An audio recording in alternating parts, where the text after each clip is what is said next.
Yung pag-grade sa establishment ng asawa at anak ni Mike Defensor, ang question dyan, bakit ngayon lang? Ibig sabihin, sumulpot ito na pa sa parang kabote ngayon lang. Matagal na yan.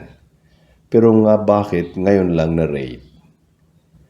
Dito pa lang mag-trigger na sa isip natin mga kapatid na ito talaga ay merong kinalaman sa politika at lahat ng mga tao nakakalaban sa administration, baka kahit sinong administration siguro, basta't kita nila na talagang itong taong ito ay ayaw kuminto, yari. Isa yan, mabubulatlat talaga yung hindi kailangan bulatlatin. Wala ganyan lang talaga ang buhay natin at hindi lang naman ito ngayon. Unang-unang mga panahon pa, kahit panahon pa nung mga ni Limahong, talagang meron na itong ganitong klaseng mga gawain ng nasa kapangyarihan.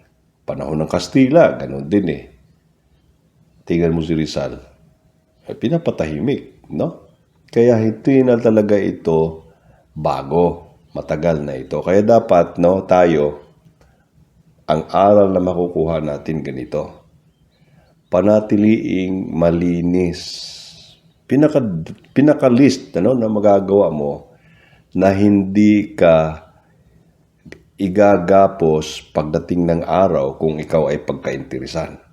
Ako, tingin ko, dalawa lang dito Yung pagkainteresan ka na patahimikin o pagkainteresan ka na ikay gamitin para ipagpatuloy ang kanilang mga gawaing hindi tama. Itong kay Mike Defensor, ito na yun, Although yan ay negosyo naman. Kung may human trafficking talaga, ibang usap na yan, Pero negosyo, meron itong legitimate sigurong lisensya, kahit sabihin nilang may daan papunta dun sa lodging house.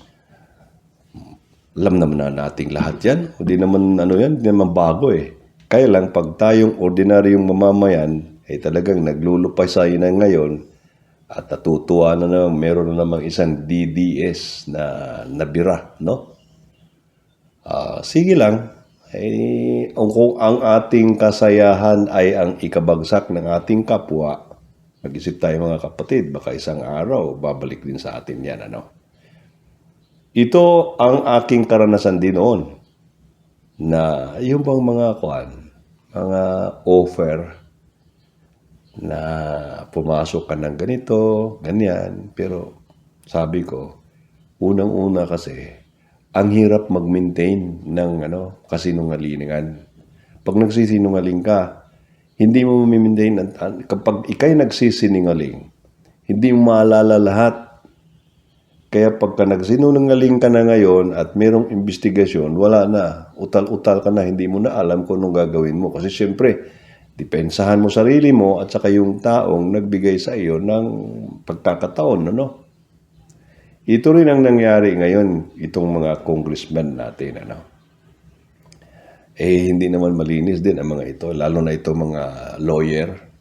Hindi malinis ang mga ito. May mga kagagawan itong kabulastugan na wala tayong proof, pero based sa ating mga research, pag natin, may mga kabulastugan nito na talagang ginamit ang resources ng gobyerno.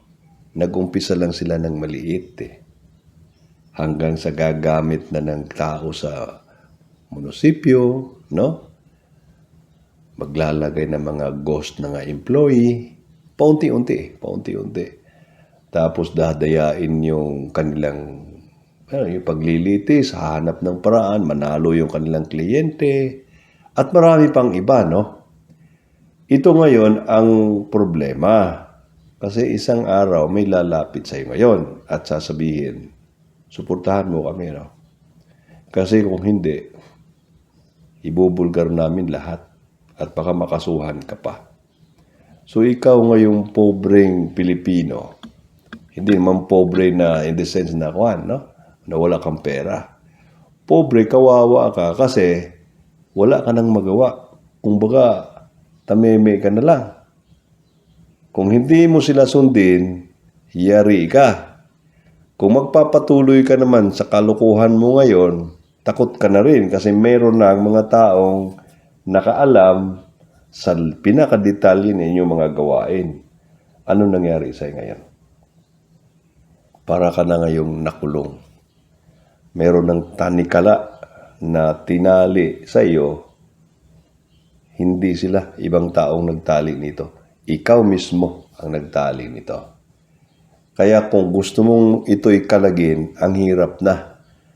Kasi gustuhin mo mang kalagin nito, may mga taong ayaw ipakalag sa iyo. Huwag mong alisin yung tinali mo sa paa mo, yung tanikala na yan. Kung hindi, mayayari ka sa amin.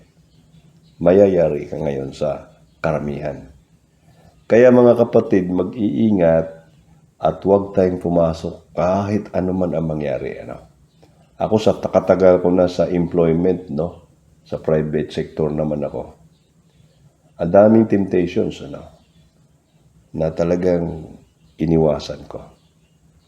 Tinanggihan ko. Kasi ang hirap i-maintain ng yung kapanatagan, yung kapayapaan ng iyong kaisipan. Dahil di mo alam, natatakot ka.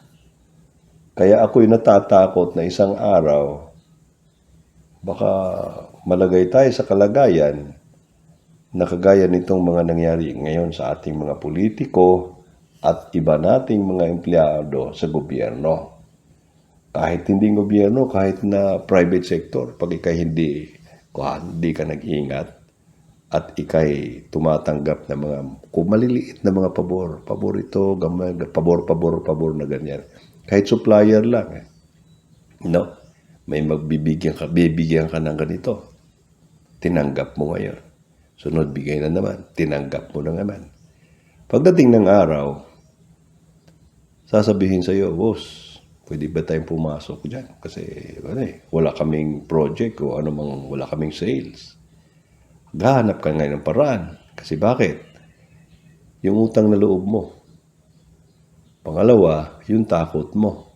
Baka mamaya, ibubulgar ito.